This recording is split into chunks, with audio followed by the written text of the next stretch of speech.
What's up, ladies and gentlemen, welcome back to the channel, and today we're gonna have a little look how we created these creepy looking photos. Just bear with me.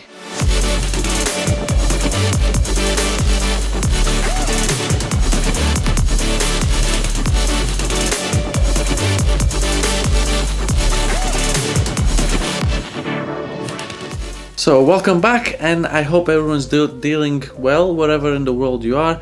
I know it's a bit of a weird time in the world, especially with all the countries that are down in the lockdown. For us in UK, it's kind of let's say 75% of a lockdown. So as long as you're a critical or essential worker, you can leave your house to work, and that's pretty much it. You can go to shop and for food and just stay home. Can't go anywhere, can't go see anyone else apart from the people from your household, which kind of sucks, but on the bright side, people that do work get paid more, fuel is much cheaper, and you sit home and it kind of makes you be more creative with your photos, which I haven't started yet. As you can see, I've not posted for like 2 or 3 weeks now. I've been going through my videos, and I found the clip that we shot while making the smoke grenade photos with like the mask and everything. We'll go through all the props that we use for that, or the lighting that we use for that, and yeah, I'm gonna show what smoke grenade we used, what lens we used.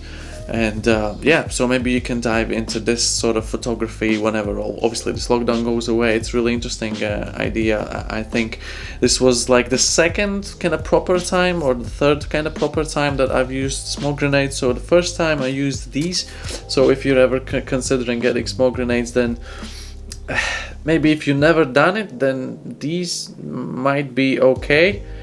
These are gonna be roughly cheaper. You get them in different colors. That was the red one, and you get like the orange, and it was blue, green, and yellow, all kinds of colors like that.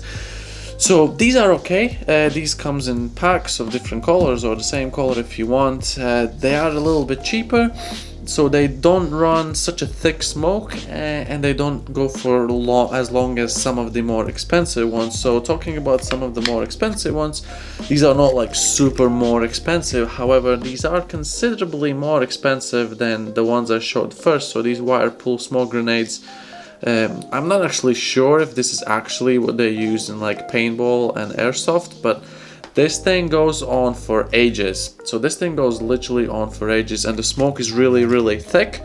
So you take off the cap, and there's like a little pin that you bend over to the side, and you just pull it out sideways, and that triggers all the burning and everything.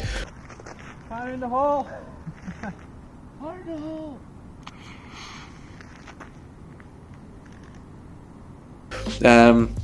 In terms of safety, obviously, don't point this at yourself, at least at the beginning when you trigger it, because there's going to be sparks and flames and all that kind of stuff coming out.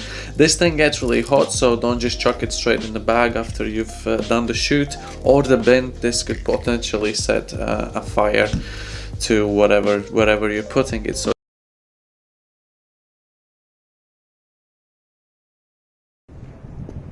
Because like, you see where's the box, right? Oh, there's people. Yeah, I told you. Unless he gives a fuck. just let it outside to cool for a bit. Then we used a mask like this. You can get it on Amazon, eBay, probably somewhere else. That you got your little battery pack here, and you just turn it on, and it lights up like this and looks super creepy. It has different flashing modes. I don't know, that's probably more useful for videos or something like that. However, when you turn it on, it has this really weird, annoying buzz. Have a listen to this.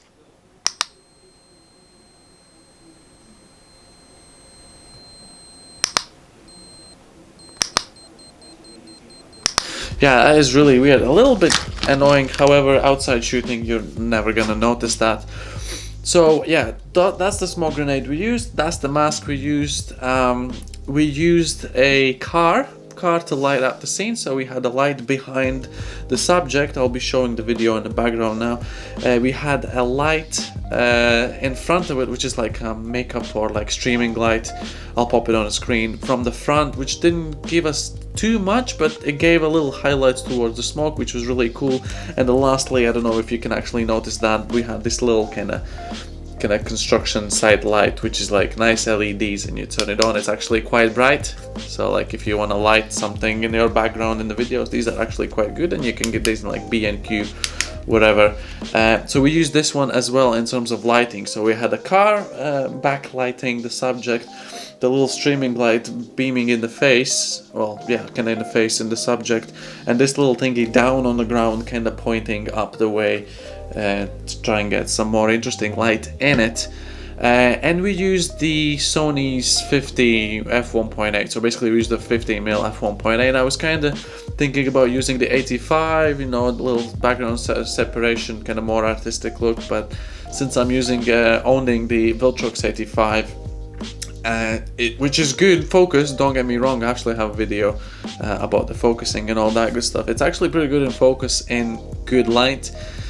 I was thinking this kind of semi-bad lighting would probably be too slow, and just because we had only one grenade, didn't really want to waste it or mess it up, so we just stuck with the 51.8, which is much quicker in terms of focusing. So lastly, some of the actual tips when you're using these smoke grenades. Obviously you want a place where preferably there's no public around, because it's kind of dodgy, you know, suddenly there's a lot of smoke and can create panic and police and all that stuff. Make sure you're out of the way from everyone. So we had a quiet spot where there's no people around. It was rather late, so we didn't really have to worry about people. The second thing would be good if there wouldn't be too much of a wind, because if you set that thing on fire, obviously it starts going smoke and all that good stuff, and all the smoke is just blown away, then that's kind of a waste, you know what I mean? It's just no point of doing that whatsoever. And the third thing that you can probably see in the video, that I was talking to my model in this situation, and I was telling him to come forwards and then create layers of smoke while walking backwards, and then walk through those layers to kind of create a lot of different kind of waves and layers of the smoke and different looking effects. And yeah, you've probably seen some of the photos by now as well. There's obviously a fair amount of Lightroom editing has gone into these images. And yeah, that's really shortly, briefly, from an amateur that has used these in a proper one shoot. The other two were kind of tryouts. Yeah, some of my tips about creating layers, making sure that the weather is good for that and the location is good for that, that you prepared lens-wise, and try out all the, you know, the compositions and everything before you set this on fire. Because as I said, I think you can buy one of these, or if you add a bit more money to price of one of these, you can get like 5 of them. So if you want to go for multiple colors and, you know, just for, you know, for tryout, I would probably, you know, suggest the cheaper ones. But once you get, you know, once you get, you know, to do it properly, and like you want a nice and thick smoke, then these are noticeably better. I'm not gonna say miles better, but they're really noticeably better. And that's about it. Yeah, we'll see if we can improve in the lockdown uploading schedule. Should come up with something interesting to do at home. But yeah, so far, if you're new around my channel, check around for more of my videos. If you have any questions, let me know down below. Subscribe if you haven't already, and I'll see you guys in the next video. Bye bye.